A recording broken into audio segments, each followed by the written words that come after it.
Bismillah ar-Rahman ar-Rahim. I welcome you again to the second part of the short course on spiritual excellence, Al-Ihsan, for Muslim professionals. Before this lecture, we have alluded to the importance of sincerity and intention and how it can make or break an action. So it is pertinent that we start with a very important hadith. This hadith talks about and it emphasizes the need of sincerity and the right intention by talking about three men who will be thrown into fire right at the start. So in a way, the inauguration of the hellfire will be done through these three people. And these three people were actually people who did apparently good actions. So the first person was a shaheed.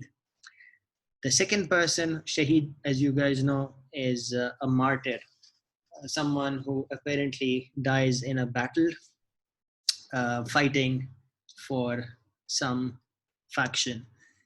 The second person was an alim, and again, a scholar is someone who holds a very virtuous place in the Islamic society, but these are the people who will be thrown into the hellfire. The third person would be someone who is affluent, someone who is ghani, sakhi. تو یہ تین جو اشخاص ہیں شہید، عالم اور غنی، ان سے سب سے پہلے جہنم کی آگ کو دہکایا جائے گا. So why is that the case? So we know you might have heard of this hadith. You might have heard this hadith. These are the first three people who will be judged on the day of resurrection. جو یوم حشر ہے اس دن the first person would be who died as a martyr. He will be brought forward. Allah will remind him of the favors he had bestowed upon him, and the man will acknowledge them. Then he will ask him, what did you do to express gratitude for it? The man will reply, I fought for your cause till I was martyred. Allah will say, you have lied. You fought so that people might call you courageous, and they have done so. Command will then be given to be issued about him, and he will be dragged on his face and thrown into hell.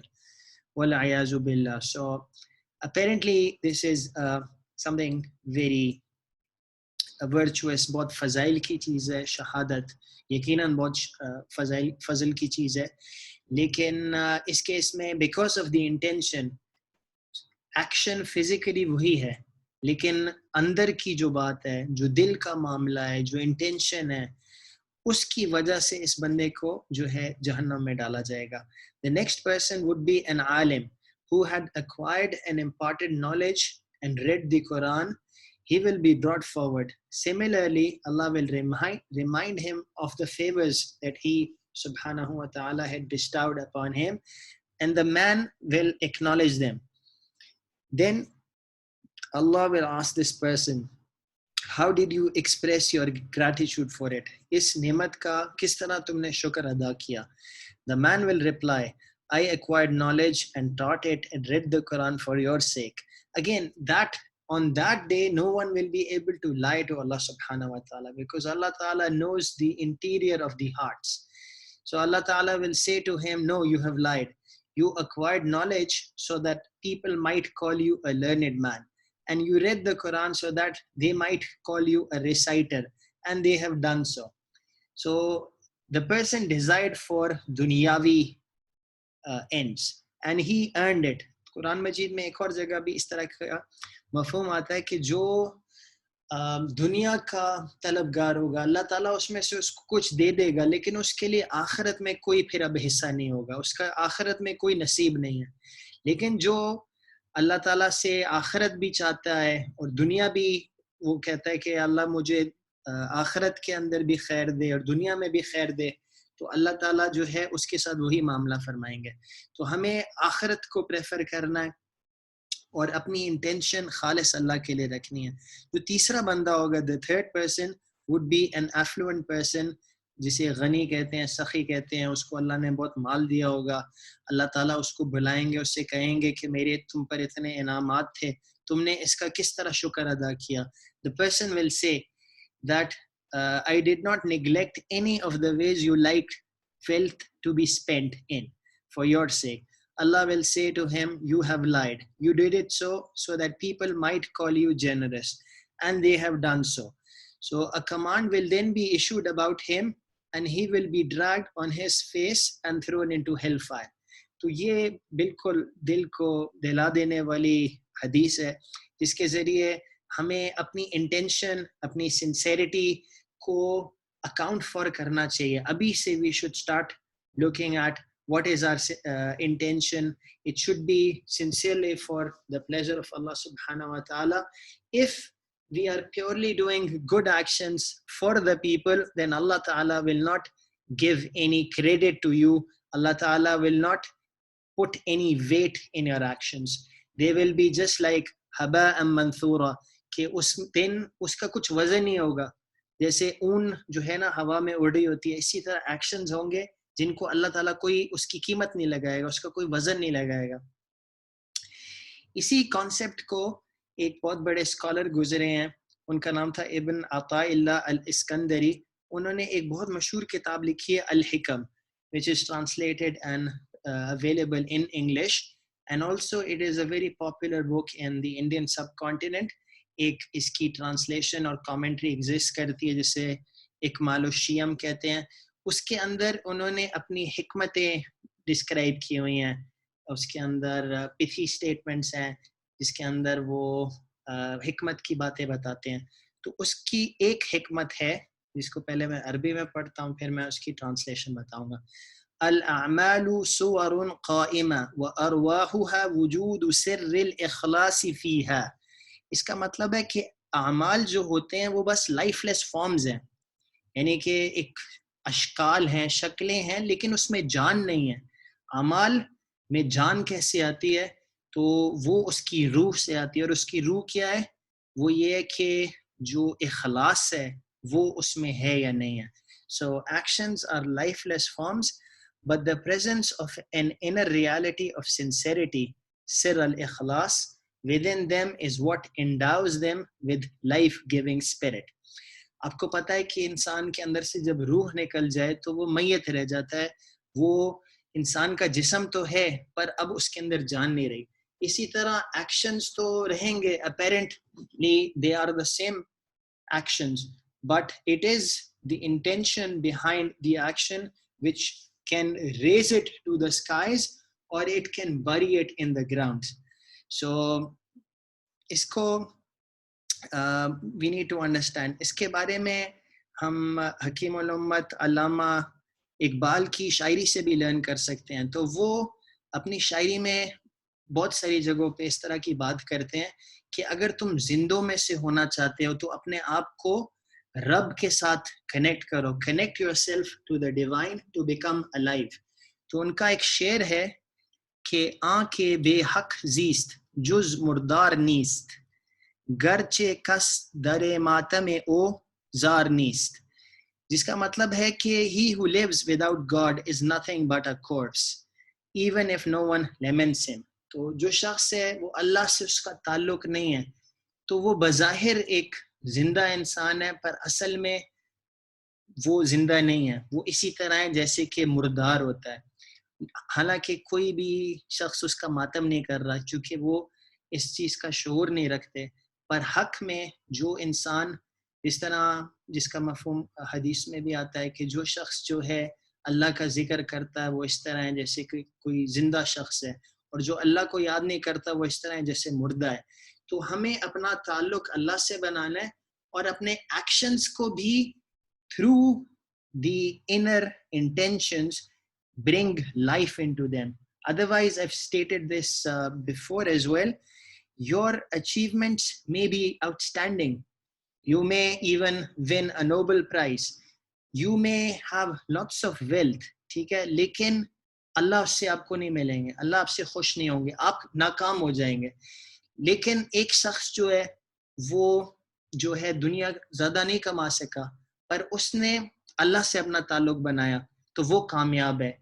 بہترین حالت تو یہ ہو سکتی ہے کہ دنیا میں بھی آپ اچھا کمائیں اور آخرت اس سے نہ کھوئیں. اس کے بارے میں ایک اور انسٹرکٹیو ایک حدیث ہے جو کہ بتاتا ہے اس کے بارے میں کہ کس طرح اللہ کی نعمتیں ہم پر ہر وقت آ رہی ہوتی ہیں اور کس طرح ان میں سے کچھ لوگ ہوتے ہیں جو اس کا شکر ادا کرتے ہیں اور کچھ ادا نہیں کرتے. اسی طرح ہر انسان کے پاس کچھ ملکہ ہوتا ہے, اللہ تعالیٰ کی طرف سے اس کو کچھ جو ہے ابیلٹیز دی گئی ہیں. ٹھیک ہے, اللہ تعالیٰ آپ دیکھتے ہیں کہ وہ شخص اس ابیلٹی سے کیا کرتا ہے. ٹھیک ہے, اس میں ایک بنی اسرائیل کی جو اسرائیلیات میں سے ایک سٹوری ہے about 3 people, leper, a bald man and a blind man. تو لیپر وہ لوگ ہوتے ہیں جن کو کوڑ کی بیماری ہو, ان کی سکن خراب ہو جاتی ہے, اور بالڈ مین جس کے بال جو ہے نہیں ہیں, اس کی وجہ سے لوگ اس کو پسند نہیں کرتے, اور جو بلائنڈ مین ہے وہ لوگوں کو دیکھ نہیں سکتا. تو اللہ تعالیٰ نے فیصلہ کیا کہ 3 لوگوں کو آزمائے. تو ان میں سے پہلا شخص جو تھا وہ لیپر تھا. اس کے پاس اللہ تعالیٰ نے ایک فرشتے کو بھیجا اور اس سے پوچھا کہ تمہیں کیا چیز سب سے زیادہ پسند ہے, کیا چیز تم چاہتے ہو. تو شخص نے کہا کہ جی مجھے یہ بیماری ہے جس کی وجہ سے لوگ مجھے لوتھ کرتے ہیں, they don't like me and they avoid me, so I would like that there is a riddance of this affliction that I have and I have a good complexion. تو وہ جو فرشتہ ہوتا ہے ان کے چہرے پہ ہاتھ پھیرتا ہے and the affliction is gone and the man has a flowing and a glowing complexion. ٹھیک ہے, اس کی ساری بیماری دور ہو گئی. اس کے بعد وہ فرشتہ اس سے پوچھتا ہے کہ تمہیں مال میں کیا چاہیے. تو وہ کہتے ہیں کہ مجھے کیمل چاہیے. تو فرشتہ جو ہے وہ اس کو ایک پریگننٹ شی کیمل دیتا ہے اور پھر دعا کرتا ہے اللہ تعالیٰ سے کہ اس کو اس میں بلیس کرے. تو جو شی کیمل ہوتی ہے وہ اولاد دیتی ہے اور اس سے پھر ایک نسل چل پڑتی ہے. And very soon that person became the owner of a valley full of camels. ٹھیک ہے, وادی بھر جائے اتنے کیملز اس کے پاس تھے. پھر وہ فرشتہ جو ہے وہ لیپر کے بعد جاتا ہے to the bowled main.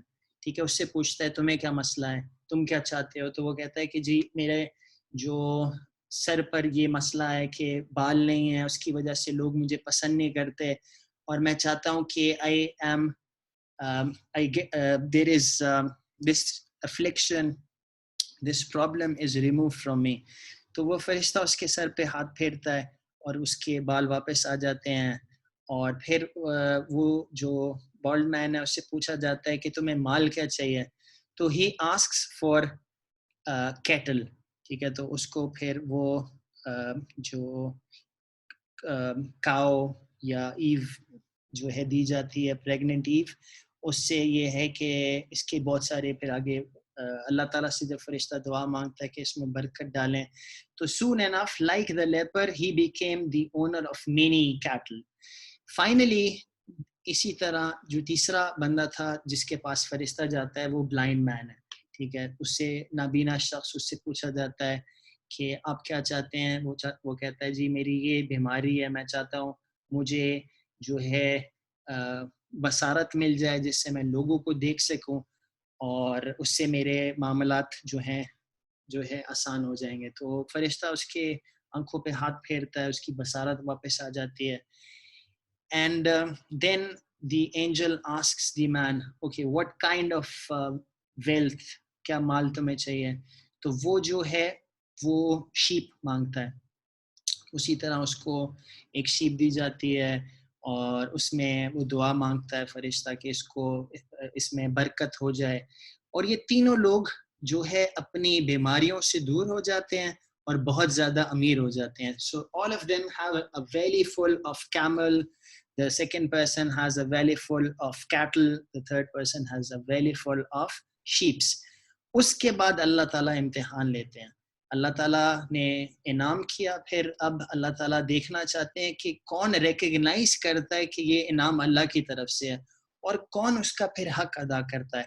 So the angel went to the leper and he was disguised.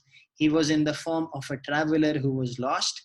اور وہ بندہ جا کے لیپر سے کہتا ہے کہ I ask you in the name of Allah, who has given you such a wonderful complexion and so much wealth, that you help me in my distress. میں ایک ٹریولر ہوں اور میرا سامان بھی گم ہو گیا ہے, میں اپنے کیراوین سے ڈسکنیکٹڈ ہوں. Can you help me by giving me a camel from what Allah has given you? تو جس طرح ہوتا ہے, بہت سارے لوگ اس طرح کے ہوتے ہیں, ہمیں اللہ تعالیٰ اس سے سیف رکھے کہ جب اللہ سے کوئی چیز چاہیے تو بہت دعائیں مانگنا, لیکن جب اللہ تعالیٰ نعمتیں دے دے تو بس بھول جانا اور سمجھنا کہ جیسے ہمارے جو کمالات کی وجہ سے ہمیں یہ چیز ملی ہے. تو وہ شخص بالکل جو ہے اس کو ریجیکٹ کر دیتا ہے. لیپر جو ہے وہ کہتا ہے کہ یہ جو میرا مال ہے نا, یہ مجھے اپنے باپ دادا سے ملا ہے, ٹھیک ہے, اور میں تو ایسا ہی تھا ہمیشہ, اور میرے پاس بہت ساری اوبلیگیشنز ہیں, I'm sorry I cannot fulfill your needs. تو اب اس کے بارے میں پھر فرشتہ کہتا ہے I think I recognize you. تم وہی نہیں ہو جس پر اللہ تعالیٰ نے, تم اس طرح کوڑ کی بیماری میں تھے, اللہ تعالیٰ نے تمہیں ٹھیک کیا, اللہ تعالیٰ نے تمہیں مال دیا, اب تم امیر ہو گئے تو تم مجھے یہ بھی نہیں دے سکتے. And the man was arrogant, he said no, I'm not that person. تو پھر فرشتہ دعا کرتا ہے کہ یا اللہ جیسا یہ تھا اس کو ویسا بنا دے, اور اس کو ویسا بنا دیا جاتا ہے. اسی طرح کا معاملہ پھر بالڈ مین کے ساتھ ہوتا ہے. فرشتہ جاتا ہے, وہی بات ہوتی ہے, وہ بھی اسی طرح ایکٹ کرتا ہے جیسے لیپر کرتا ہے. فرشتہ بھی اسی طرح دعا کرتا ہے کہ یا اللہ جیسا یہ شخص تھا ویسا اس کو کر دے, اور وہ ویسا ہو جاتا ہے. ٹھیک ہے, اب جو فرشتہ ہے وہ جو نابینا شخص تھا اس کے پاس جاتا ہے. اس اللہ کے بندے کا رویہ دیکھیں, there is lesson for us. تو جب یہ فرشتہ ان کے پاس جاتا ہے اور کہتا ہے کہ I ask you in the name of Allah who has given you, this sight, this immense quality, this immense ni'mat that you are able to see. I ask you in the name of that Allah. I ask you in the name of the Allah who has given you so much wealth that you give me from your sheep. تو یہ بندہ اللہ کا بندہ ہوتا ہے, یہ recognise کرتا ہے کہ جتنی نعمتیں ہیں میرے پاس وہ اللہ کی طرف سے, میرا کمال نہیں ہے. I could easily have been in the same condition جو میں پہلے تھا, اللہ نے مجھے bless کیا. I should now be a thankful slave of Allah. تو یہ جو نابینا شخص ہوتا ہے کہتا ہے کہ ہاں تم بالکل صحیح کہہ رہے ہو, یہ اللہ ہی کے میرے پہ احسانات ہیں, یہ جو تم پوری وادی دیکھ رہے ہو نا, اس میں سے جو لے لو جو تم نے لینا ہے, اور اللہ کی قسم جس نے مجھے یہ مال دیا, میں تم سے یہ نہیں پوچھوں گا کہ تم نے مجھ سے یہ زیادہ سامان کیوں لیا ہے. تو یہ اس نے جب اللہ کے سامنے کیفیت شو کی, ایک شکر کی کیفیت, تو پھر فرشتے نے اس کو کہا کہ جان لو کہ اللہ تعالیٰ نے تمہیں آزمایا ہے, اور اللہ تعالیٰ تم سے خوش ہے اور تمہارے 2 کمپینین سے خوش نہیں ہیں. So from this we learn, اور یہ کوئی جو سٹوریز ہوتی ہیں نا, جیسے یہ حدیث میں نبی پاک صلی اللہ علیہ وسلم نے صحابہ کو بتائی, یہ صرف قصہ کہانی نہیں ہے, اس میں ہمارے لیے عبرت ہے کہ ہم بھی کئی دفعہ ہوتے ہیں when we are junior we get a lucky break, اللہ تعالیٰ ہمیں نعمتیں دیتے ہیں, ہمارے لیے سہولت ہو جاتی ہے. لیکن جب ہم کسی پوزیشن پہ پہنچ جاتے ہیں تو we forget that we were ever in need. People had helped us. اللہ تعالیٰ نے ہمارے لیے بہت سارے جو معاملات درست کر دیے, اللہ تعالیٰ نے ہم پر بہت احسان کیے, تو کیا پھر مجھے بھی چاہیے کہ میں لوگوں پر احسان کروں. تو یہ ایک بہت اہم بات ہے. اسی کے بارے میں قرآن مجید میں ایک آیت کا حصہ ہے, اس کی میں تلاوت کرتا ہوں. بعد اعوذ باللہ من الشیطان الرجیم وَمَا بِكُم مِّن نِعْمَةٍ فَمِنَ اللَّهِ and whatever you have of favor it is from Allah.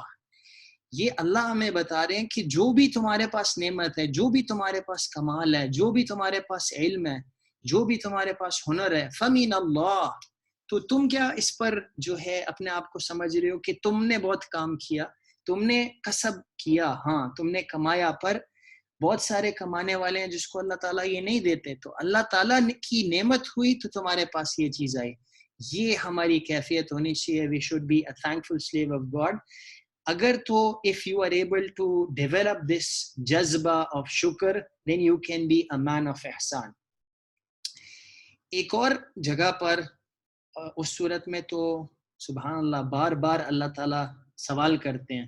اللہ تعالیٰ پوچھتے ہیں فَبِأَيِّ آلَاءِ رَبِّكُمَا تُكَذِّبَانِ, کہ اے جنوں اور اے انسانوں تم اپنے رب کی کون کون سی نعمتوں کو جھٹلاؤ گے.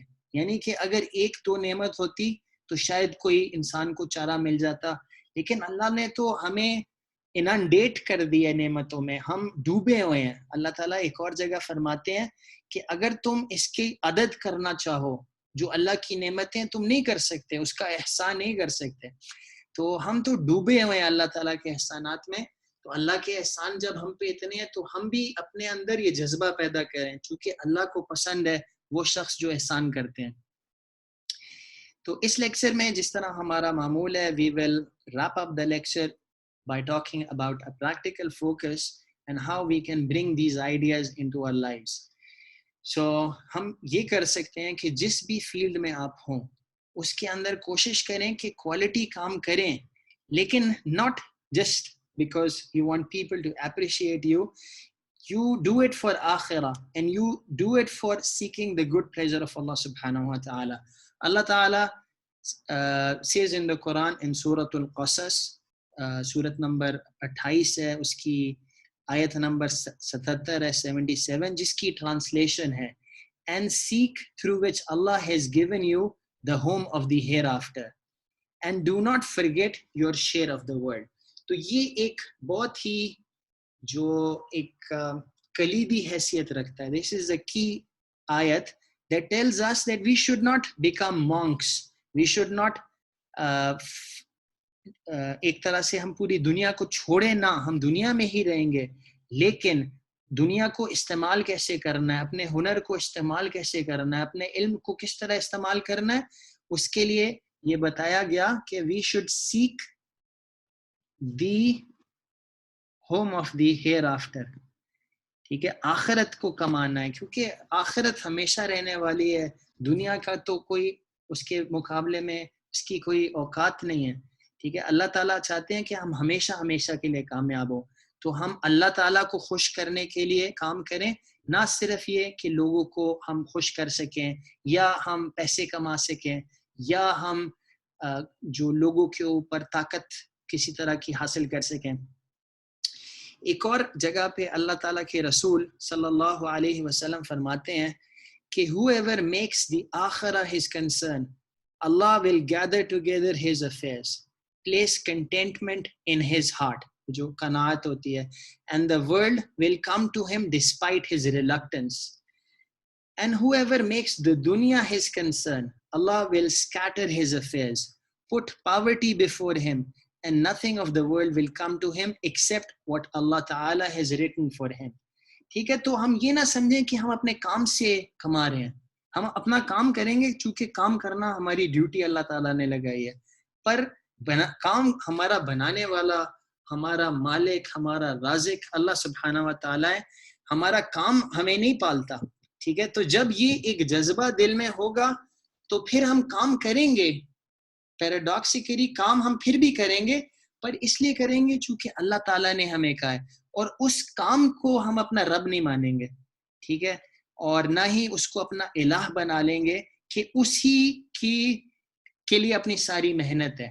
ٹھیک ہے, تو ہم اللہ کے بندے ہیں, دنیا میں کام کریں گے ضرور اور بہت اچھا کام کرنے کی کوشش کریں گے, پر اللہ کی خاطر. اس کے بارے میں ایک امپورٹنٹ کلیریفیکیشن ہے, چونکہ کچھ لوگ اس میں کنفیوز رہتے ہیں کہ کس طرح ہم آخرت کو ایمفسائز کریں. تو اس کا مطلب یہ ہرگز نہیں ہے جیسے پچھلی سلائیڈ میں اوپر والی آیت تھی کہ do not forget your share of the world. اس میں یہ نہیں کہا گیا کہ آپ دنیا کو چھوڑ دیں, یہ ایک چیز سیکھنی ہے. اسے کہتے ہیں تفقہ فی الدین, کہ دین کی کریکٹ انڈرسٹینڈنگ لیں. آخرت کو کمانا دنیا میں رہ کر ہی ہے, پر دنیا سے محبت نہ کریں, دنیا کو مقصود نہ بنائیں, مقصود اللہ تعالیٰ کی رضا ہے. ٹھیک ہے, تو اس لیے جو کلیریفیکیشن اس میں ضروری ہے کہ دنیا اور آخرت کا کیا ریلیشن ہے.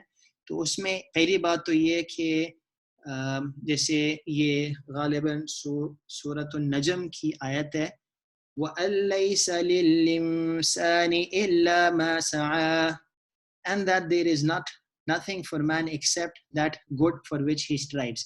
یعنی ہم نے اسٹرائیو کرنا ہے، ہم نے آخرت کے لیے بھی محنت کرنی ہے، ہم نے دنیا کے لیے بھی کسب کمانے کے لیے اپنی محنت کرنی ہے، پر ہمارا ٹرسٹ جو ہے، توکل جو ہے وہ اللہ پہ ہو۔ پھر قرآن مجید میں ایک اور جگہ اور بہت ساری جگہوں پہ آتا ہے کہ اللہ ہمارے لیے آخرت چاہتے ہیں، اور اللہ تعالیٰ بتاتے ہیں کہ آخرت کو ڈیزائر کرو چونکہ وہ بہتر بھی ہے اور ابقا بھی ہے، یعنی ہمیشہ رہنے والی۔ It is both better and everlasting. اللہ تعالیٰ فرماتے ہیں سورۃ الانفال میں، تُرِيدُونَ عَرَضَ الدُّنْيَا وَاللَّهُ يُرِيدُ الْآخِرَةَ، کہ تم سارے لوگ جو ہو دنیا کی چیزیں چاہتے ہو پر اللہ آخرت چاہتے ہیں، تو ہمیں چاہیے کہ ہم بھی اللہ جو چاہتے ہیں اس کو ہم بھی چاہیں۔